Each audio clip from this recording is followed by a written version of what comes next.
ပြောစရာကိုသာဝေမြောက်သူပူပင်စရာဆုံးမျိုးသိသူကိုချစ်သူအပြုံးမပြတ်ဘူးပေးစရဲ့သူ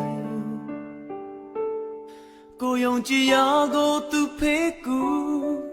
ညဉ့်ညနာရေမရှိသူနူးညံ့တဲ့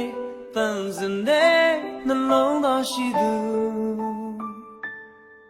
ဟောဆောင်ချင်တော့